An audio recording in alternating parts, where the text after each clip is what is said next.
Well, voters will decide the fate of 6 amendments this year, and Amendment 3, which would legalize recreational marijuana, is drawing a flood of ads from both sides. We invited both campaigns to join us for a live 30-minute debate, and both groups accepted. For the next half hour, our political editor, Craig Patrick, will moderate our Fox 13 debate.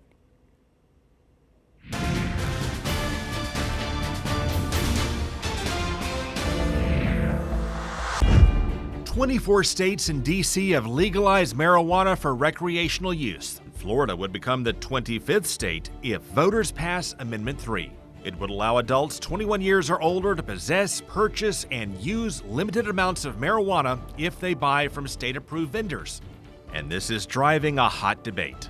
That marijuana laws in the United States of America have been the most unjust, most unfair, most draconian laws ever. That is an absolute lie.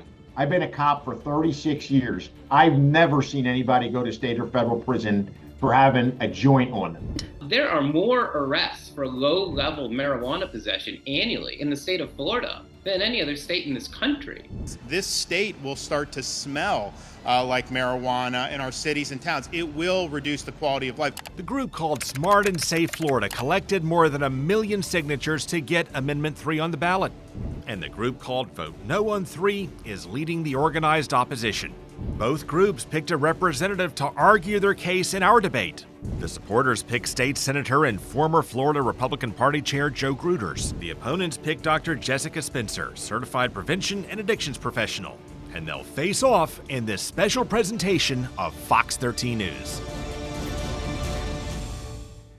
And welcome. I'm Craig Patrick. Thank you so much for joining us. With Amendment 3, Florida voters will decide whether to legalize marijuana for adult personal use under certain circumstances that we're going to work through and debate over the next half hour. So hopefully the next 30 minutes will help you make up your mind on Amendment 3. Again, the participants representing both leading voices in the debate will start with, to my right, to your left. Please welcome Dr. Jessica Spencer.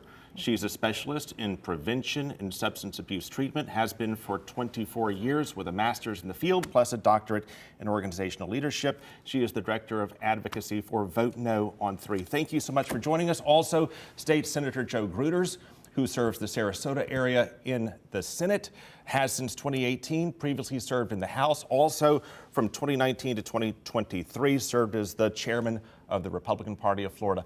Thank you, sir, for joining us as well. We're looking forward to a feisty debate, perhaps. And we also have a little bit of ground to cover in terms of ground rules. No opening statements. Each participant will be allowed 45 seconds to answer. You'll also have 45 seconds for closing statements at the end, 30 seconds for rebuttal. They'll also be given a cue. It'll actually be the sound of a bell to let them know their time is up. At that point, we're not going to cut you off, but at that point, please wrap up your thought and we'll move on. With that, there may be additional time at our discretion to follow up, and we will start with the very first question right after this.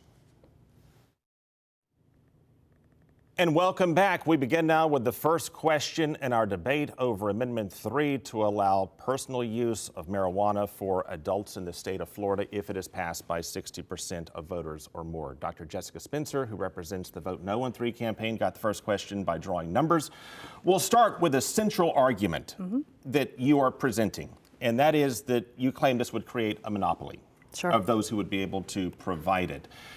The Merriam-Webster definition of monopoly is a commodity controlled by one party. This would start, if passed, with the 25 companies that currently distribute medical marijuana. The state could approve others in time. Why then do you contend it would create a monopoly? Because I think, again, we can look at the money that's been put into this and how it's been put into it. But I think more importantly, we need to understand that this amendment was not created for individuals. This was not created to decriminalize marijuana here in the state. This was created out of corporate greed. You can see that in the fact that they've put in over $100 million to get this to pass. So this is not about personal use. This is not about individuals. This is about corporate greed. Well, Senator Gruters, representing the promoters, the Yes on 3 campaign, how do you respond? Well, listen, there's no way this is a monopoly. PolitiFact has already come out and said that's a liar, liar, pants on fire. There's 25 different dispensaries right now. We have more dispensaries than we have grocery store chains. There's another 22 dispensaries that are on the governor's desk that he could approve, so we could have a total of 47 different companies. No way is this monopoly, but at the end of the day, this is all about access and making sure our residents here have safe access to a product that almost 3 million people a year here in Florida consume. The senator drew a comparison to grocery stores. I could draw others: air travel, airlines. There aren't that many. Smartphones, there aren't that many. Apple, LG, Samsung. Don't know if I can think of any others. Laptops. Those would be oligopolies. Would it be more accurate to call it an oligopoly, at least at first? I don't necessarily believe so, because I think the term or the definition of monopoly, you can look at it in Black's Law Dictionary as well, and it changes a little bit and talks about the industry itself. And so I would go back to, we're looking at an industry that has infused an incredible amount of money, and they are the only ones that have talked about how this is going to benefit their bottom line in articles, stating that this will be a $6 billion industry in the state of Florida. So again, I go back to, we're talking about corporate greed. This was not put on the ballot by individuals. This was put by the mega marijuana industry. Senator Gruder's closing thoughts on this. Well, let's talk about who benefits. It's the residents that benefit by having more choices. Like I said, 47 companies, no way is that a monopoly.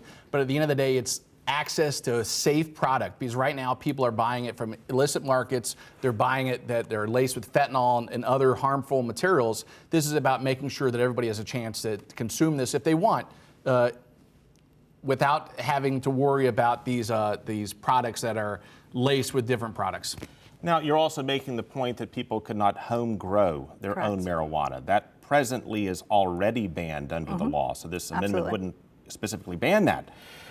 Could the legislature not later, if this amendment is passed, turn around and then agree to allow people to home grow marijuana? Unfortunately, they can't, because when we're looking at constitutional amendments, we need to understand that when the legislature does come in either with an implementing bill or subsequent bills, they have to stay in the confines of the language. They have to have language that is consistent. And the mere fact that the authors did not put in the word cultivate when referencing individuals means that our legislators can't come in and do that. We would not have the ability to allow or write in some type of law for individuals to grow marijuana. We only have it, the language is here, that corporations can cultivate.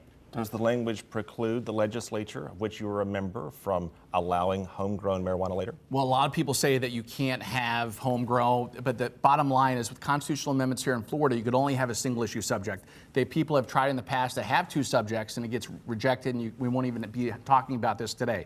But at the end of the day, I'm for home grow. The people that are for this amendment are for home grow. And I think that we could handle this with the legislative issue, regardless if this passes or not, which I think it will. I think we can come out and say as a legislature, we want home grow, we want people to have the ability. But at the end of the day, in markets where this is legal, the home grow market, it complements the dispensaries themselves because they sell to each other. So to clarify, you believe the legislature could in fact follow up? 100%. Your counter?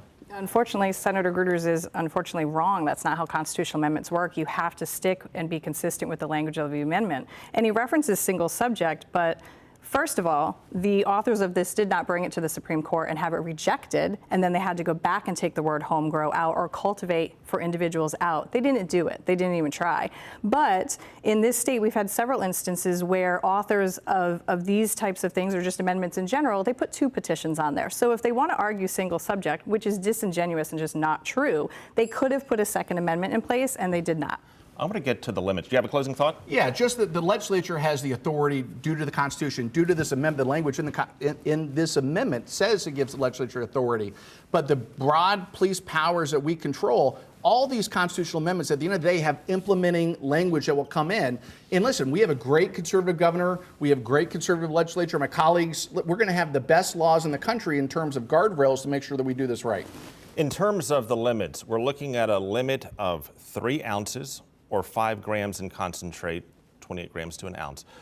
Why is that the line that was drawn? Why would less be too little in your mind and more be too much? I think at the end of the day, it's about making sure people have access to a product and making sure that it's affordable at the dispensaries overall. I go back to you at home, think about it. Do you know anybody you know that has access to marijuana, that doesn't have access now?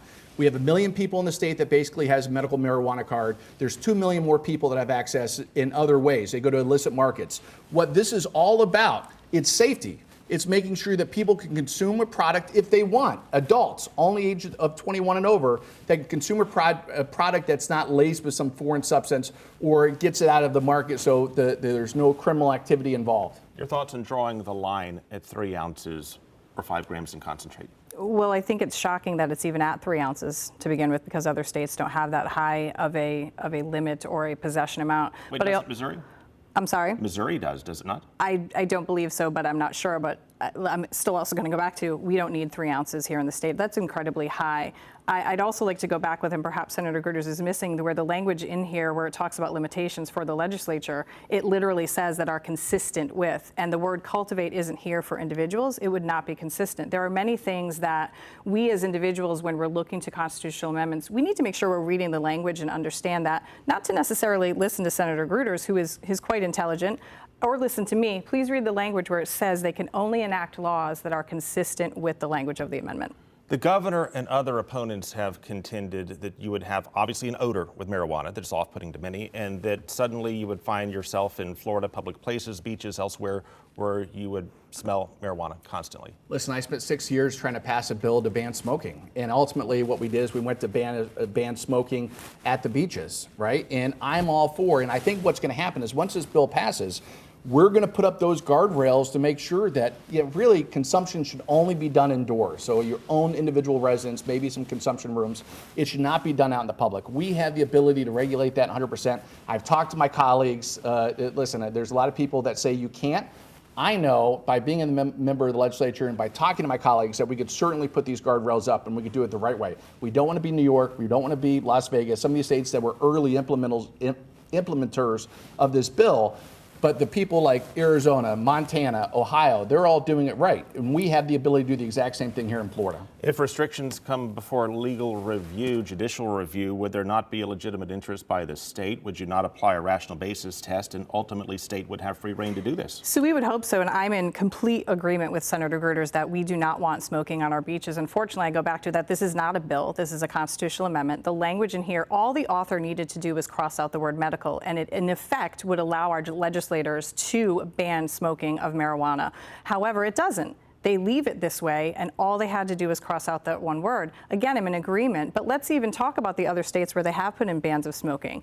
We see that there's still the malodorous smell of marijuana, even though they are or do have bans in place. So even if they could, which they can't because it wouldn't be consistent with the language of the amendment, other states that have effectively banned smoking, we're still seeing the smell. So unfortunately, it's just simply not true. And again, I hope that the viewers read the amendment. I'm going to get into the health effects of marijuana, specifically used by adults. We'll get into kids later. The National Institute of Drug Abuse notes that there are concerns that it can impair thinking, impair body movement. How would you assess the health risks of adults using marijuana and how you would compare it to tobacco use among adults and alcohol use among adults? Well, there are studies that say marijuana use by adults is actually less harmful than tobacco and alcohol. But at the end of the day, it's, so I would end it at that. Your take? I think at that point we're comparing apples and oranges. I think to Senator Gruters' points that there are, legal substances out there that are just as dangerous or more dangerous. But again, we're talking about marijuana, and we know that we're talking about high potency, high THC products. We know that it's a fat soluble drug. It lives in your fatty tissues, your brain. It's certainly a concern, I think, for all of us that marijuana will be more accessible. Again, they've braggadociously talked about their $6 billion industry. We would have the largest legal marijuana market in the nation. I don't think that's the Florida brand. We don't want this here. It certainly is a concern. Do you consider it to be more dangerous than alcohol specifically and more dangerous specifically than tobacco, both of which are legal for adults? I consider it to be apples and oranges because they all have different ways that they affect the body, but we don't want to, if we are going to be concerned that way and think alcohol is worse, et cetera, are we going to break our right arm because our left arm is broken? And I just want to chime in terms of accessibility, people have access now. There's no access problem. It's either you're going through one of the medical marijuana dispensaries or you're getting on the illicit markets. What we want to do is eliminate the illicit markets as much as we can and try to make sure that this is safe for the consumers that ultimately want to consume it, hopefully in their homes with the restrictions that we've set up. And you're adding taxes, sales tax, possibly an excise tax too. ultimately, where would that leave us? We're going to take up that question when we come back.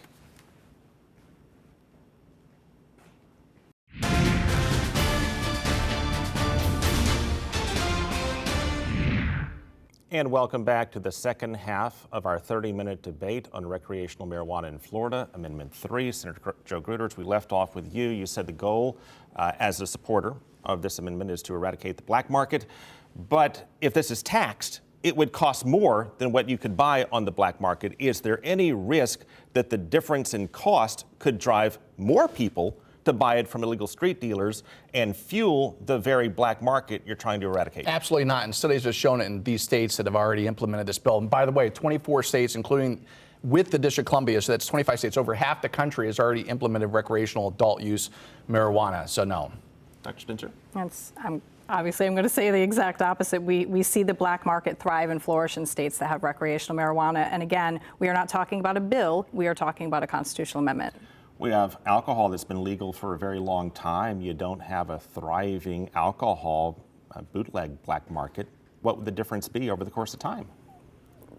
I don't work in the alcohol industry, so I can't even speak to that. All I can speak to is the marijuana industry and how we do see in states that have recreational marijuana, the black market thrives. This, again, I think Senator Gruters or you made the point of it's going to cost more, and therefore individuals are going to seek cheaper and less expensive alternatives. And the one thing that's true about this amendment is if you open it up, the medical dispensaries are not going away. They are staying. You don't pay taxes on medicine. They will continue not to pay taxes. And in states where they have implemented this, teen use has actually gone down. You know why? Because there's less illicit markets that teens could buy these drugs from. And again, all goes back to the main reason why I'm supporting this. It's all about safety and access, making sure that we get the bad products off the street and we do this the right way. You contend that teen use would go up. Well, there's also the point that if we're talking about teen use and how teens won't have access, well, you're correct, they won't, because this amendment is for 21 and up. So the teens getting and accessing and having to turn to the black market, et cetera, or just the flourishing black market that we will see here is still going to exist. This amendment does not allow for teen use of marijuana or purchase of marijuana at these medical dispensaries or any other dispensaries. And that's why teen use has gone down in the states where they have implemented that. And that's not me saying that. That's the American Medical Association saying that in a 2024 study. Earlier, Dr. Spencer expressed concerns about the impact this could have on Florida's brand as a family-friendly vacation destination. If there is a proliferation of dispensaries of recreational marijuana, could it dissuade more families who would come here for Florida's brand of family entertainment from coming here and therefore wound that very important part of our industry? Again, I go back to everybody has access right now. If you go down the street, you see dispensaries right now. And marijuana at the end of the day is probably the most regulated product we have in the state of Florida. Everything from the packaging, the way the product looks, every single step is all regulated. When you walk by a dispensary, I don't know if you know, you can't see any type of marijuana products. You can't see the actual products. They're all in the back. You can't see anything at all. And so what I believe at the end of the day, with our conservative governor, with the conservative legislature, when we pass an implementing bill, it's probably going to end up being the most conservative implementing bill in the entire country, and we're going to make sure we do it right. And we will continue to regulate it, make sure that it avoids anything that even can be tempted as targeting families or teens. But I think what Senator Gruters doesn't want the viewers to understand, and so I implore everyone to please read the language, is in the implementation portion of the amendment, it doesn't reference how they're going to be able to market or regulate recreational marijuana. It only references medical marijuana. So the idea that they'll be able to tighten this all up is just simply not true. It's a fallacy. And we again have to go back to the only way that we could fix these issues is by voting no. They cannot put in language in bills or laws or regulations that are not consistent with the language of the amendment. And nowhere in here does it talk about how they can regulate the marketing of these products. And again, the Constitution gives us the ability to regulate it because at the end of the day, we have the broad police powers. It gives us the ability to regulate the safety, health, and welfare of the state, just like we do for alcohol, just like we do for tobacco. That's what's going to happen. We will implement this, and I think at the end of the day, we won't have smoking outside. I think we'll have a zero tolerance policy when it comes to impaired drivers. I think everything that we want to see, what the states that have done it later on in the process have done right, we will implement here in Florida. Dr. Spencer, the language on the ballot, you refer to the language, it states in the economic impact statement compared to what we've seen in other states that this would generate in the neighborhood of $195.6 million in annual revenue. Do you buy that projection? The projection could be what it is, but I think what, again, the senator doesn't want us to pay attention to is the fact that in other states, and right now Colorado, for every dollar of tax revenue that is generated, another $4.50 goes out in social costs. So really we'd be operating at a deficit. And again, I'm going to go back to, please read the language and please understand that number 2, it specifically says that the legislature, from enacting laws that are consistent with this amendment, Senator Gruters does not want anyone to understand that they are not able to do anything that is out of the space of the language that's in the amendment. And that's a shame, and I encourage everyone to please read the amendment and what it actually says and what it means in black and white. To Dr. Spencer's point on social costs, there are a lot of studies, one of them from the Federal Reserve Bank in Kansas City, noted that there is an increase in economic output, an increase in population 2%, per capita income 3%, housing values 6%, but there's also an increase in chronic homelessness in the 30% range, an increase of arrest, I believe around 13%, an increase in substance abuse disorders as well. Do you agree with her assertion that the social cost would outweigh the incoming revenue? No, because the social costs are already going to be there. Don't forget, we live in a state with 22.5 million people. 3 million people consume marijuana right now. Whether that number goes up or down, my guess is that if you want access and you want to have the ability to consume that product, you could do it right now. What we're doing is we're putting the guardrails up to make sure that we do it right and we make it safe. That's the bottom line. The people that are going to consume it are the same people today that consume it. We're just going to put the guardrails up, regulate it, and ultimately we will tax it.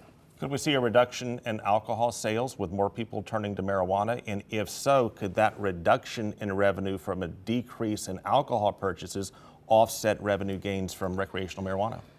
It could happen, but at the end of the day, like I said, for me, this entire debate, this entire issue, it's about access to a safe product. And the problem is too many people have access and are buying products on the illicit market that are laced with different substances, and people are dying. And don't forget, let's go back to the other main issue. This decriminalizes marijuana for adults over the age of 21. 16,000 people last year were prosecuted for minor marijuana possession. 16,000. And I know the opposite side says, no, nobody gets arrested for marijuana. Tell that to the 16,000 people that were prosecuted. Tell that to the hundreds of thousands of people that were prosecuted over the last decade as a result of this law. And people now have a hard time getting licenses, getting jobs, etc. To his point, I'd like to read a statement from Vice President Harris. Quote, people should not be going to jail for smoking weed. And a statement from former President Trump. I believe it's time to end needless arrest and incarcerations of adults for small amounts of marijuana for personal use. Would this amendment, if passed, reduce the strain on our court system and the strain on our jails and significantly reduce jail incarcerations for marijuana possession?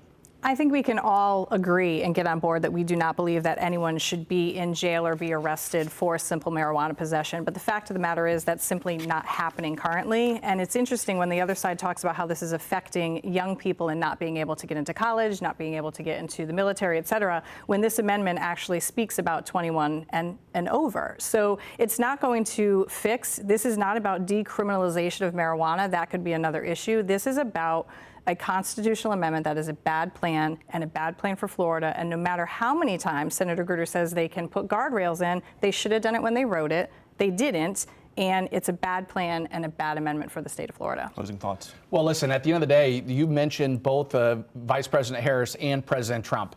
Both leaders of major political parties today are supportive of this amendment. Why? Because this is a bipartisan deal. They understand the implications of making sure we decriminalize it. Don't forget, 16,000 people were prosecuted last year. And no, this is not about young people having issues later on. This is everyday adults having issues with licenses, with getting jobs, with getting housing. This is about doing the right thing. This is long past overdue, and I'm glad. I think you're right. I think most of us agree this issue should be decriminalized, but this has broad bipartisan support. I'm glad you brought that up.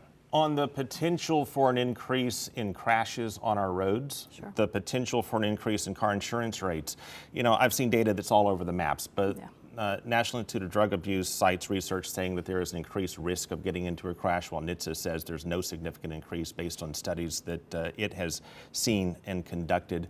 Where do you line up? What data do you find most reliable in terms of the impact on auto insurance and the impact on road safety?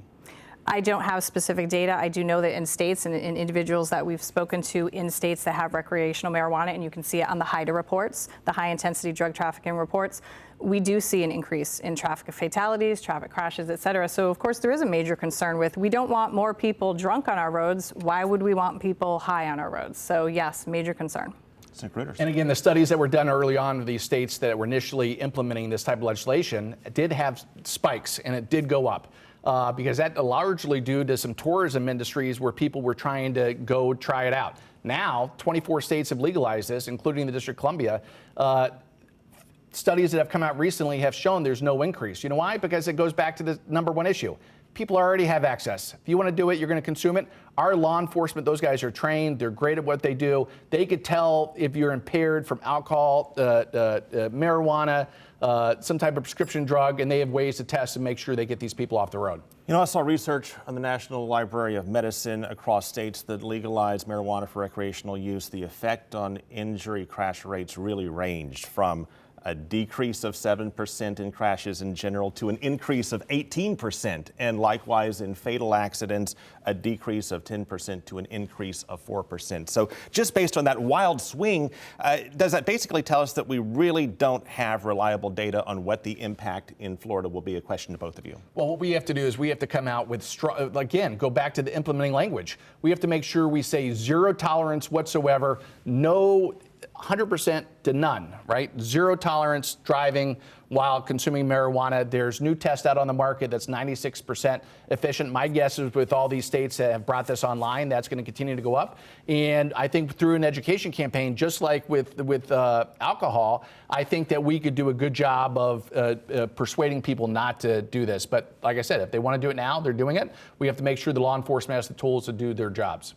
Dr. Spencer. Well, I mean, I think he's bringing up a lot of what ifs and hopes and dreams, but unfortunately, and again, we'll go back to the costs that we'd be looking at. We would then, like you said, we'd have to train law enforcement, and you cannot have a simple law enforcement officer on the side of the road. You have to call in a DRE, a drug recognition expert. So that's going to cost our law enforcement money.